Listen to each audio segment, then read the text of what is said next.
Os números não fecham, Sandra. Nunca fecharam. Meu nome é Joe, tenho 31 anos e trabalho no setor financeiro há tempo suficiente para saber quando há algo errado com os registros contábeis.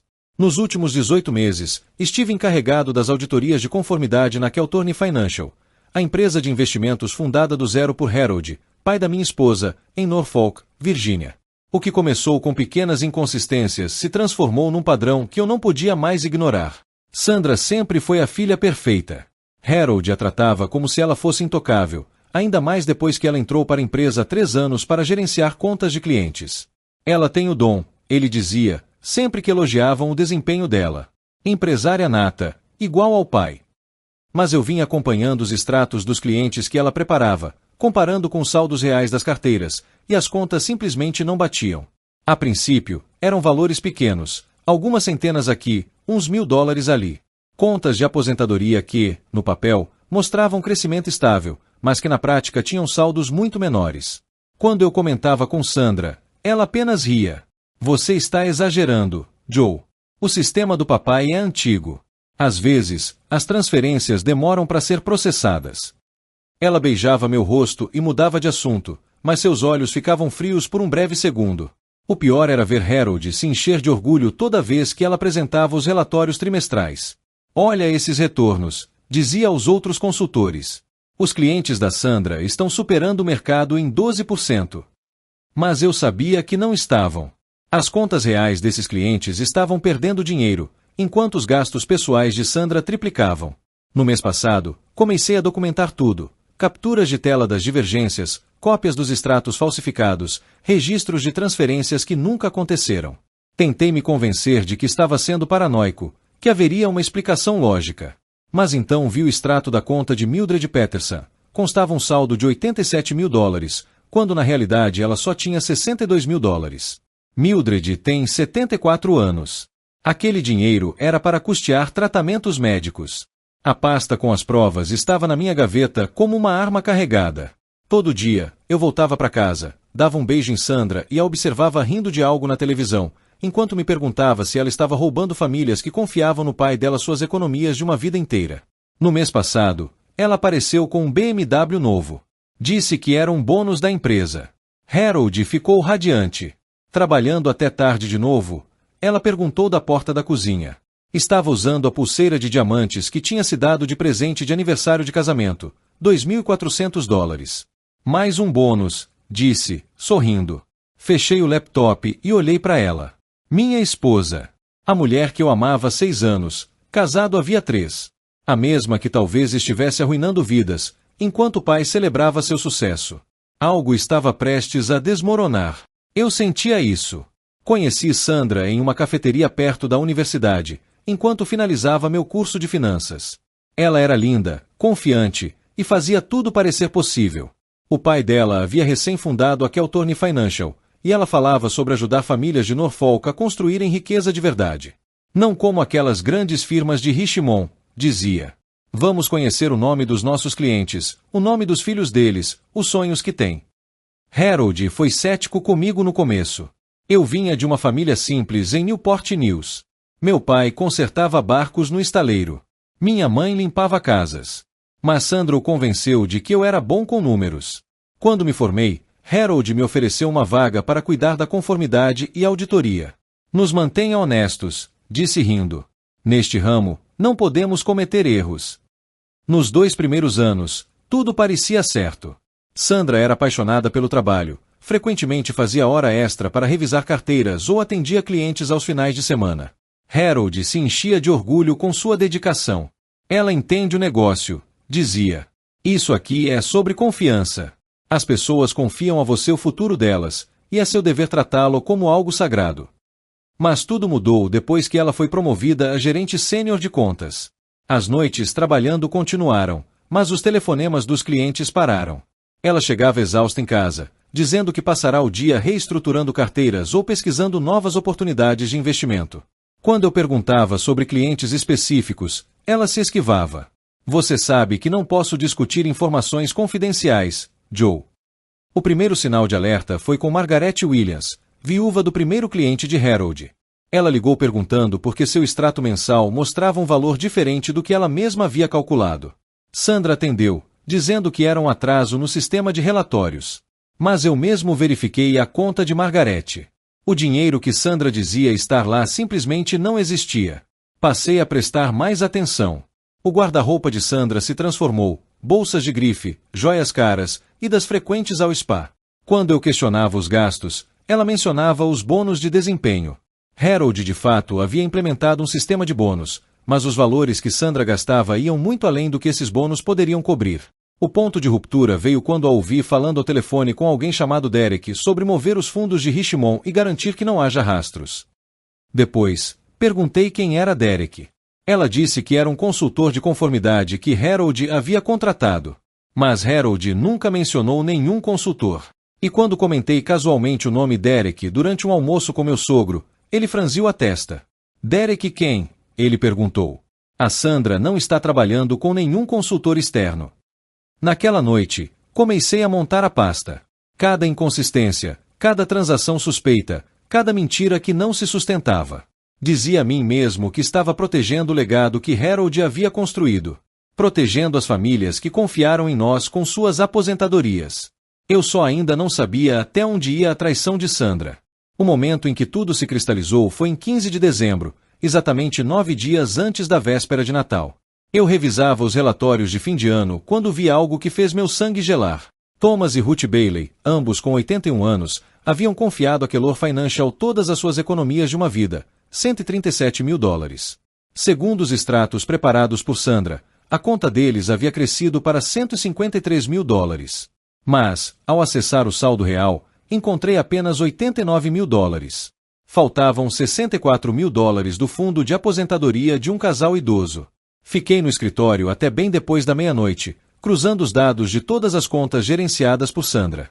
O padrão era claro, sistemático, metódico. Ela estava desviando dinheiro de aposentados e encobrindo os roubos com extratos falsificados. As vítimas eram sempre clientes idosos, pessoas que raramente acessavam suas contas pela internet e confiavam nos extratos trimestrais em papel que Sandra preparava pessoalmente. No total, eram $218 mil desviados de 11 famílias diferentes. Dirigi de volta para casa em silêncio, as mãos tremendo no volante. Quando entrei, Sandra estava na sala embrulhando presentes de Natal, cantarolando baixinho. Ela olhou para mim e sorriu, aquele sorriso caloroso que, um dia, já fez meu coração disparar. Agora, só me causava náusea. Chegou tarde, disse, amarrando um laço em uma caixa. Comprei aquele cachecol que sua irmã queria. Observei-a terminar de embrulhar o presente, vi quando colocou cuidadosamente sob a árvore, ao lado de todos os outros que ela havia comprado com dinheiro roubado. O BMW na garagem, a pulseira de diamantes no pulso, a viagem para o México marcada para janeiro, tudo pago com dinheiro que pertencia a pessoas como Thomas e Ruth Bailey, que provavelmente nem conseguiriam aquecer a casa naquele inverno por causa do que Sandra fez. Como foi o trabalho? Ela perguntou, sem levantar os olhos do papel de presente. Foi tranquilo. Respondi. Mas não foi. Nada estava tranquilo. A mulher que eu amava, com quem me casei, a quem Harold confiava o futuro de seu negócio, era uma ladra. Estava roubando os mais vulneráveis da nossa comunidade, enquanto o pai dela elogiava seu desempenho e fazia planos para deixá-la à frente da empresa. Subi as escadas e abri meu laptop. Passei as 3 horas seguintes compilando tudo em um único arquivo devastador. Capturas de tela com saldos reais, cópias dos extratos forjados por Sandra, uma planilha detalhada mostrando exatamente quanto havia sido desviado de cada família. Salvei tudo em um pendrive e rotulei com simplicidade, a verdade sobre Sandra. Não dormi aquela noite. Fiquei deitado ao lado da minha esposa, ouvindo sua respiração, sabendo que, em 9 dias, eu teria que decidir, destruir a vida dela ou deixá-la destruir a de 11 famílias inocentes. A decisão, no entanto, acabou sendo tomada por mim. 22 de dezembro. Decidi dar a Sandra uma última chance. Talvez eu estivesse errado. Talvez o dinheiro estivesse vinculado a alguma estratégia de investimento que eu não compreendia. Eu precisava acreditar que minha esposa não era capaz do que as evidências indicavam. Sandra, disse durante o café da manhã, estive revisando algumas contas de clientes e encontrei algumas discrepâncias. Ela congelou com a xícara a meio caminho da boca. Que tipo de discrepâncias? Saldos que não correspondem aos extratos. Diferenças consideráveis. Mantive a voz neutra. Profissional. Acho que deveríamos conversar com seu pai, para entender melhor o que está acontecendo. A mudança em sua expressão foi imediata. O calor sumiu. No lugar, surgiu algo frio e calculista. Joe, você precisa ter muito cuidado com as acusações que faz, especialmente quando não pode prová-las. Não estou fazendo acusações. Estou identificando problemas que precisam ser resolvidos. Está mesmo. Ela pousou a xícara e se recostou na cadeira. Porque parece que está questionando meu trabalho. O negócio do meu pai. O mesmo que paga por esta casa, seu carro, tudo o que temos. Senti como se tivesse levado um tapa. Sandra, estou tentando proteger a empresa. Se houver problemas com as contas dos clientes. Não há problemas, cortou, ríspida. O que existe é um marido que aparentemente está acessando arquivos confidenciais sem autorização. Você sabe o que Harold pensaria disso? A ameaça era clara. Ela queria me transformar no vilão.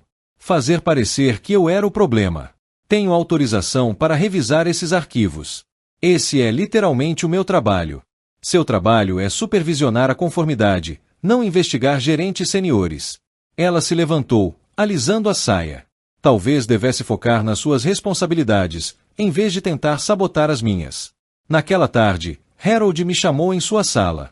Sandra já estava lá, sentada de frente para a mesa dele, com as mãos cruzadas e os olhos vermelhos, como se tivesse chorado.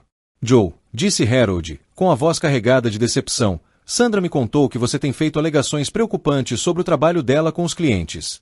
Olhei para ela, que continuava encarando as próprias mãos. Ela havia chegado antes. Contado a versão dela dos fatos. Harold, encontrei discrepâncias sérias nos saldos das contas de alguns clientes. Questões que precisam ser analisadas com urgência. Que tipo de discrepâncias? Extratos que não correspondem aos valores reais das contas. Em alguns casos, faltam quantias significativas. O rosto de Harold se fechou. Essa é uma acusação muito grave, Joe. Tem certeza do que está dizendo? Tenho documentação. Documentação que você obteve acessando arquivos confidenciais sem autorização? Interrompeu Sandra. Joe tem conduzido uma investigação paralela, sem permissão, sobre o meu trabalho. Isso é verdade? Perguntou Harold, sério. Senti a armadilha se fechando ao meu redor. Estava revisando as contas como parte do meu trabalho de conformidade. As contas da Sandra, especificamente, disse Harold. Por que você estava investigando o trabalho da sua esposa? A pergunta pairou no ar. Como explicar que comecei a investigar porque os gastos da minha esposa não condiziam com sua renda? Como dizer a Harold que a própria filha era uma ladra, sem soar como um marido invejoso querendo sabotar a carreira da esposa? Eu reviso o trabalho de todos os gerentes de contas. Faço isso semanalmente, respondi, com calma. Harold suspirou e esfregou a testa. Joe, vou pedir que você tire uns dias de folga até o fim das festas. Vamos conversar sobre isso depois do ano novo, com a cabeça mais fria. Harold, por favor, apenas olhe a documentação que preparei.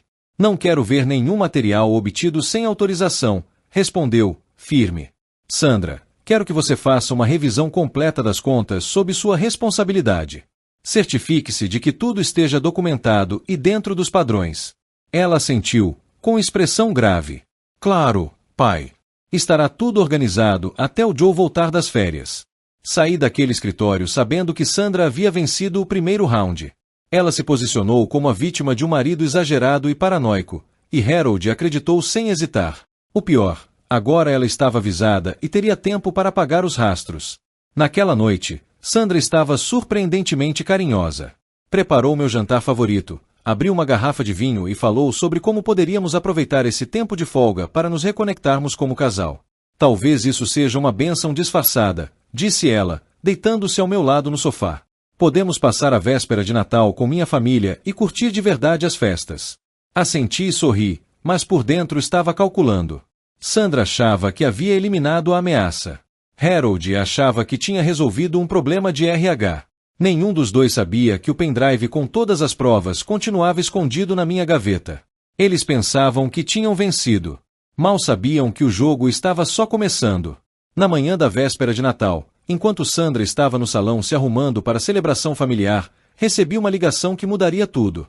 Era Derek Morrison, o homem com quem eu tinha ouvido Sandra falando ao telefone semanas antes. Mas Derek não era consultor de conformidade. Era um investigador particular contratado pela seguradora da Keltorne Financial para apurar irregularidades nas contas dos clientes. Sr. Williams, ele começou, entendo que você também esteja investigando discrepâncias nas contas da Keltorne. Meu coração disparou. Como o senhor sabe disso? Porque seu sogro me contratou há 3 meses, após receber reclamações de 2 clientes sobre inconsistências nos extratos. Desde então, venho montando um caso, e acredito que sua esposa esteja no centro de um esquema significativo de desvio de fundos. A sala pareceu girar. Harold contratou você. Mas quando mencionei seu nome, ele fingiu que nunca tinha ouvido falar. Ele não queria levantar suspeitas. Especialmente com Sandra. Não até termos provas conclusivas. Infelizmente, sua investigação da semana passada assustou ela. Desde então, ela tem feito de tudo para encobrir os rastros, transferindo dinheiro entre contas, alterando registros digitais. Então, o senhor já sabe sobre os fundos desaparecidos? Sei mais que isso, respondeu Derek, sombrio. Sandra não está apenas desviando dinheiro. Ela está operando um esquema de pirâmide, Ponzi. Usa depósitos de novos clientes para cobrir retiradas de contas que já foram saqueadas. O valor total desviado está se aproximando de $400 mil. Meus joelhos fraquejaram. Quantas famílias? 18 contas comprometidas. A maioria de aposentados que confiavam em Harold com suas economias de vida. A dimensão da traição de Sandra me atingiu como um soco no estômago. Aquilo não era só roubo. Era destruição sistemática da segurança financeira de idosos que haviam passado a vida inteira trabalhando e poupando com dignidade. Pessoas como Margaret Williams, viúva do primeiro cliente de Harold. Pessoas como Thomas e Ruth Bailey, que provavelmente nem sabem que o dinheiro sumiu. Tem mais, continuou Derek. Temos evidências de que Sandra está colaborando com alguém do Richmond Trust Bank para facilitar as transferências. Isso não é só desvio de verba. É fraude financeira organizada envolvendo várias instituições. E o Harold, sabe de tudo? Sim. Informamos ele ontem de manhã. Ele está arrasado, Joe. Construiu esse negócio para ajudar famílias, e a própria filha o está usando para destruí-las. Afundei na cadeira. E agora? O que acontece? Estamos coordenando com investigadores federais. Sandra será presa nas próximas 48 horas. Ela enfrentará acusações de fraude eletrônica, lavagem de dinheiro e abuso financeiro contra idosos. A expectativa de pena é de 15 a 20 anos em prisão federal. Após a ligação, fiquei sentado sozinho em casa tentando assimilar tudo. A mulher que eu amava, com quem me casei, não era apenas uma ladra. Era uma predadora que vinha mirando sistematicamente os mais vulneráveis da comunidade, enquanto o pai a elogiava publicamente. Cada bônus que Harold deu, cada palavra de orgulho, foi sustentada em roubo de pessoas inocentes. Pensei no jantar de Natal naquela noite. A família de Sandra se reuniria em volta da árvore, celebrando mais um ano de sucesso da Keltorne. Harold provavelmente faria um brinde elogiando Sandra. A mãe dela comentaria sobre o novo carro, as roupas de marca. Eles não faziam ideia de que a filha de ouro passará os últimos 2 anos destruindo tudo que Harold construiu. Fui até a escrivaninha e peguei o pendrive. Todas as provas que coletei ainda estavam ali. Agora pareciam pequenas, comparadas ao que Derek e os federais descobriram. Ainda assim, eram minhas provas, minha investigação, meu dever de justiça com as vítimas. Eu tinha 6 horas até o jantar de Natal. 6 horas para decidir o que fazer com a verdade. Mas, no fim, a decisão foi fácil. Passei a tarde fazendo cópias de tudo. Vários pendrives, documentos impressos, resumos detalhados de cada conta comprometida. Se os investigadores já tinham o caso, eu queria garantir que Harold e a família de Sandra soubessem exatamente o que estava acontecendo bem debaixo de seus narizes. Às 16 horas, Sandra voltou do salão. Cabelo impecável, bom humor contagiante. Você está bonito, disse, beijando minha bochecha enquanto eu ajeitava a gravata. Pronto para comemorar com minha família? Pronto, respondi, deslizando o pendrive no bolso do paletó. A viagem até a casa de Harold parecia um sonho estranho. Sandra falava animadamente sobre o novo emprego da prima Ashley, os planos de ano novo da mãe, a empolgação com o bônus que Harold anunciaria naquela noite. Ele anda insinuando que vai ser algo especial, disse, apertando minha mão. Acho que vai me tornar sócia definitiva. A casa de Harold e Patrícia parecia cenário de revista, luzes brancas, guirlandas elegantes, uma árvore de 3,5 metros repleta de enfeites e presentes milimetricamente embrulhados. A família já estava toda lá. O tio Vincent e a tia Rebecca, os primos Ashley e Tyler com os filhos, a avó Eleanor em sua poltrona favorita perto da lareira. Lá está nossa estrela! Harold exclamou quando entramos, abraçando Sandra com entusiasmo. Vem cá, querida. Quero contar a todos sobre o seu ano incrível. Observei Sandra sorrindo diante dos elogios do pai. Vi ela receber parabéns de parentes que nem imaginavam estar celebrando uma criminosa. Sua prima Ashley perguntou sobre o novo BMW. Sua tia Rebecca elogiou a pulseira de diamantes. A avó Eleanor comentou o quanto o avô de Sandra teria ficado orgulhoso ao ver o sucesso da neta. O jantar foi um tormento. Harold ergueu a taça de vinho e fez um discurso exaltando o desempenho sem precedentes de Sandra e o futuro brilhante que ela teria à frente da Keltorne Financial. Falou sobre a confiança que os clientes depositavam na família, a responsabilidade que sentiam em proteger economias de uma vida inteira e o legado que se orgulhava de entregar à filha. Sandra chorou de emoção. A família aplaudiu. E eu tive vontade de vomitar. Depois do jantar, reunimos-nos ao redor da árvore para trocar presentes. Sandra distribuiu lembranças compradas com dinheiro roubado a pessoas que a amavam e confiavam nela. Vi Harold abrir o relógio caríssimo que recebeu da filha. Vi seus olhos se encherem de lágrimas ao agradecê-la pelo gesto. Finalmente, Patrícia sugeriu que cada um abrisse um presente antes de deixar o restante para amanhã de Natal. Entre risos, os parentes escolheram pacotes aleatórios da pilha. Foi quando Sandra pegou um envelope que eu havia colocado ali mais cedo. "O que é esse aqui?" perguntou, virando nas mãos. O destinatário era apenas família Peterson. "Não reconheço essa letra", disse Patrícia, examinando o envelope. Harold deu de ombros. "Alguém deve ter deixado aqui e não percebemos." Sandra rasgou o envelope. Dentro havia uma única folha com a mensagem que eu havia digitado naquela tarde. A verdade sobre como Sandra gastou o dinheiro de Natal de vocês. Abaixo da frase, colado no papel, estava o pendrive. "O que é isso?" perguntou Sandra, com a voz já alterada. O rosto começou a perder a cor. Harold pegou o papel e leu em voz alta. Um silêncio pesado caiu sobre a sala enquanto todos absorviam o que aquilo significava. "Joe", disse Sandra, num tom quase inaudível. "O que é isso?" Levantei-me devagar. "É exatamente o que está escrito, Sandra." "A verdade." Harold olhava para o pendrive como se ele fosse uma bomba prestes a explodir. "Que verdade?" "A verdade sobre de onde veio o dinheiro do seu carro novo, das joias, dos bônus." Olhei diretamente para Sandra. "A verdade sobre o que aconteceu com a aposentadoria de Thomas e Ruth Bailey." O rosto dela ficou branco como papel. Ao redor da sala, os familiares nos olhavam, confusos, assustados. "Acho que está na hora de todos saberem que tipo de sucesso vocês têm comemorado." Com as mãos trêmulas, Harold conectou o pendrive ao laptop. A sala ficou em silêncio, exceto pela música natalina que ainda tocava ao fundo. Sandra permaneceu imóvel no sofá, pálida. Atrás de Harold, os parentes se aglomeraram para ver a tela. "Meu Deus", murmurou Harold, conforme os arquivos se abriam. As provas eram devastadoras. Página após página de extratos falsificados, saldos reais mostrando enormes déficits. Documentação detalhada de cada roubo cometido por Sandra nos últimos 2 anos. As mãos de Harold tremiam enquanto ele passava por cada conta, vendo como sua filha havia sistematicamente saqueado idosos que confiaram sua vida financeira à empresa da família. "Thomas e Ruth Bailey", leu Harold, com a voz embargada. "Saldo declarado, 153 mil, saldo real, 89 mil. Ele olhou para Sandra, que continuava sem se mover. "Sandy, o que é isso?" Patrícia ofegou. "São os Bailey da igreja.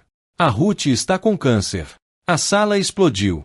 A prima Ashley exigia explicações. O tio Vincent perguntou se era algum tipo de piada. A avó Eleanor, lendo por cima do ombro de Harold, soltou um som como se tivesse levado um soco no estômago. "Você roubou da Margaret Williams", disse Eleanor, quase num sussurro. "Dos Petersons. Essas pessoas enterraram os maridos e confiaram o futuro nas nossas mãos." Harold continuou rolando os arquivos, cada novo nome sendo uma nova facada na alma da família. Sandra finalmente falou, a voz fraca e desesperada. "Eu posso explicar. Eu posso consertar isso. O dinheiro não está perdido, só está temporariamente." "Calha a boca", disse Harold, com uma dureza cortante. Apenas cale a boca, Sandra. Fechou o laptop e levantou-se lentamente. Quando olhou para a filha, algo dentro dele parecia ter morrido.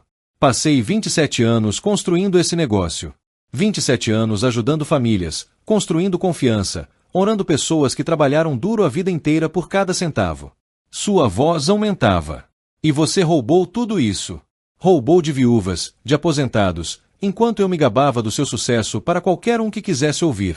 Sandra tentou responder, mas Harold levantou a mão, encerrando qualquer tentativa de defesa. Saia da minha casa, disse em tom baixo. Saia. E não volte mais. A música natalina continuava tocando quando Sandra, em silêncio, pegou a bolsa com as mãos trêmulas. Ela olhou ao redor da sala, para a própria família. A mãe chorava em silêncio. A prima encarava como se estivesse diante de uma estranha. O rosto da avó estava contorcido de desgosto. Joe, disse ela ao alcançar a porta. Por favor.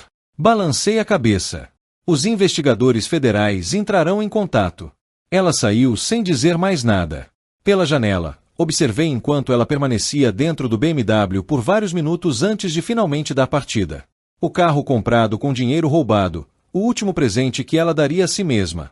Sandra foi presa 2 dias após o Natal, na casa da irmã em Richmond. As acusações federais incluíam fraude bancária, abuso financeiro de idosos e lavagem de dinheiro. Seu cúmplice no Richmond Trust Bank também foi detido naquele mesmo dia. A investigação revelou a dimensão total do esquema, $423 mil desviados de 18 famílias ao longo de 26 meses. Harold fechou permanentemente a Keltorne Financial. Não conseguia suportar a ideia de continuar o negócio que sua filha havia usado para arruinar vidas. Usou as próprias economias da aposentadoria para tentar restituir parte das perdas às vítimas de Sandra, embora não fosse suficiente para cobrir tudo o que ela havia roubado. A família Bailey recuperou 60% do valor perdido. Margaret Williams conseguiu 73%. Não era o bastante para devolver-lhes a segurança, mas era algo. Harold visitou pessoalmente cada uma das famílias para pedir desculpas, carregando o peso dos crimes da filha como pedras no peito. Sandra se declarou culpada para evitar o julgamento e foi condenada a 18 anos de prisão federal.